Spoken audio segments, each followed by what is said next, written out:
Hello நண்பர்களே, அனைவருக்கும் வணக்கம். ஐயய்யோ! சாரிப்பா நண்பிகளே, மன்னிச்சிடுங்க. உங்கள மிஸ் பண்ணிட்டேன். சரி, நாம இன்னைக்கு என்ன பண்ண போறோம்னா, ஒரு பயங்கரமான படத்த பத்தி தான். ரேண்ட்டு. ரேண்ட்டுனா ஒரு என்னடா வழக்கமா கேவலமான படத்துக்கு தான் ரேண்ட் பண்ணுவானுங்க. அதே மாரி ஒரு கேவலமான படத்த கொண்டு வந்திருக்கான் அப்படின்னு நெனைக்காதீங்க. இது ஒரு பயங்கரமான படம். அதாவது இந்த என்ன படம்னா, அந்த படம் பேரு ஆ பவ் பவ் சொல்லிடுவேன்னு நெனச்சீங்களா? கடைசியா சொல்றேன் கேட்டுக்கோங்க. இந்த படத்தோட கேஸ்டிங் யாருன்னா, அதையும் சொல்லுவேன்னு பார்த்தீங்களா? நமக்கு எதுங்க இந்த கேஸ்டிங்கு, இவரு இது பண்ணுறாரு, இவரு இதுக்கு முன்னாடி இவ்வளோ பயங்கரமான படம் நடிச்சிருக்காரு. இவ்வளோ ஒரு படத்த பார்க்குறோமா, ஃபீல் குட்டாக இருக்கா, இல்லை கேவலமாக இருக்கா, அதை காரி துப்புறோமா, அந்த மாரி இருந்துட்டு போயிடும். அதெல்லாம் நமக்கு தேவையில்ல. ஒரு சில ரீசன் மட்டும் சொல்கிறேன், இந்த படத்தை எதுக்கு நீங்கள் பார்க்கணுன்றதுக்கு. அதை முடிவு பண்ணிவிட்டு நீங்கள் இந்த படத்தை பார்க்கலாமா, இல்லை வேண்டாமா? வேண்டாமாவா? சாவடிச்சிருவேன். எல்லாரும் பாருங்கள், ஒரு மோட்டிவேஷன் தேவைப்படுது. சும்மா தின்ட்டு சோஃபாவில் படுத்து தூங்கிட்டு அதுக்கப்புறம் காலையில் வந்து வழக்கமாக செய்கிற வேலையை செஞ்சுட்டு இருக்கிறதுக்கு இந்த படத்தை பார்த்து கொஞ்சம் மோட்டிவேஷன் ஆகி ஒரு சில பேர் வந்து இந்த படத்தில் ஆகிற மாதிரி ஆயிடுவாங்களா அப்படின்ற மாதிரி கூட இருக்கலாம். அதுக்காக பாருங்கடா டேய், சாவடிச்சிருவேன். சரி, நம்ம பேக் டு த டாபிக் போவோம். ஒரு சில ரீசன்லாம் சொல்கிறேன்.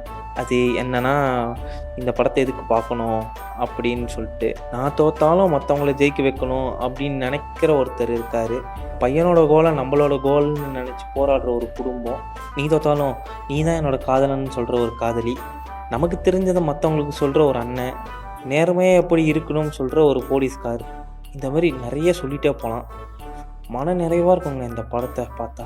ஒரு பவர் பேக்கடான ஒரு மூவின்னே சொல்லலாம். இன்றைக்கி பார்த்தேன், அதான் அவங்கக்கிட்ட ஷேர் பண்ணலான்னு. ஒரு சில படங்கள்லாம் பார்த்தா ஏன்டா இதை பார்த்தோம் அப்படின்ட்டுருக்கான்.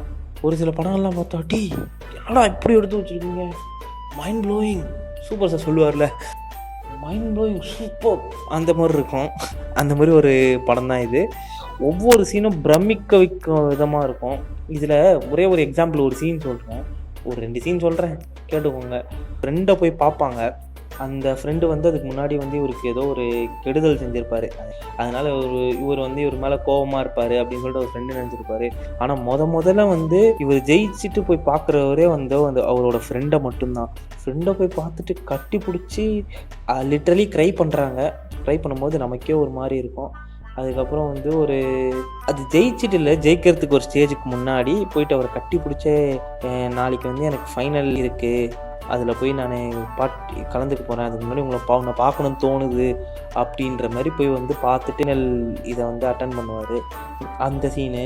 நெக்ஸ்ட்டு வந்து அவங்களோட காதலி வந்து கடைசியாக ஒரு லெட்டர் ஒன்று கொடுக்கும். அதை வந்து ஜெயிக்கிறதுக்கு முன்னாடி ஒரு சில நேரத்துக்கு முன்னாடி அதை பார்த்துட்டு பயங்கரமாக அந்த லெட்டரில் இருக்க விஷயம் ஒரு பயங்கரமான விஷயம். அது எப்படி சொல்லணுன்னா, சரி அது வேணாம், அது எதுக்கு, நீங்கள் படம் பார்த்து தெரிஞ்சுக்கோங்க. இந்த படத்தோட பேர் என்னன்னா, சரி இப்போ சொல்கிறேன். 12th ஃபெயில்ன்ற ஒரு ஹிந்தி படம். செம்ம பயங்கரமாக இருக்கும்.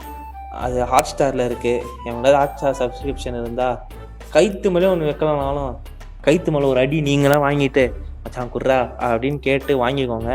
வாங்கிட்டு ஹிந்தியில் தான் இருக்கும், லைட்டாக சப்டைட்டில் போட்டுக்கிட்டீங்கன்னு வச்சுக்கோங்க, நல்லா கனெக்ட் ஆகும். Never miss to watch this movie. நான் இப்போ கிளம்புறேன், டாட்டா பாய் பாய். உங்களிடம் விடைபெறுவது உங்கள்